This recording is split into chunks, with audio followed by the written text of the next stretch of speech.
তুমি কেমন মুসলমান হয়েছো? একটি মাস রমজান পেয়েছো, তুমি একটি মাসের জন্য আল্লাহর কাছে নিজেকে সুপুর্দ করতে পারলা না, নিজেকে একটু পরিবর্তন করতে পারলা না। একটি মাস পেয়েছো তুমি, তুমি একটি মাস দাড়িটাকে বড় করতে পারলা না। একটি মাস পেয়েছো তুমি, একটি মাস খানা দানা বন্ধ করতে পারলা না। একটি মাস পেয়েছো তুমি, একটি মাস তুমি জাকাত দিতে পারলা না।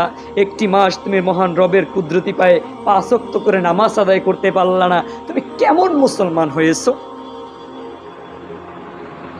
তোমাকে রমজান দিয়েছে আল্লাহ রাব্বুল আলামিন, তোমার নিজের ভিতরে তাকওয়াটাকে প্রবেশ করাইতে পারলা না। মহান রবকে ভয় করতে পারলা না।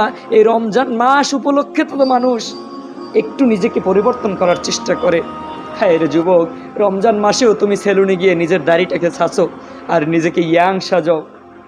হ্যাঁ রে যুবক, রমজান মাসেও তুমি হারাম কাজের সাথে জড়িত আছো, ছাড়তে পারলা না। তুমি হারামটাকে বর্জন করতে পারলা না। তুমি কেমন মুসলমান হয়েছো? একটি মাসের জন্য তুমি সুদকে বর্জন করতে পারলা না। একটি মাসের জন্য তুমি ঘুষকে ছেড়ে দিতে পারলা না। তুমি কেমন মানুষ হয়েছো? একটি মাসের জন্য তুমি দান সদকার হাত বাড়িয়ে দিতে পারলা না। একটি মাসের জন্য তোমার হৃদয়টাকে তুমি মানুষের জন্য উদার করতে পারলা না।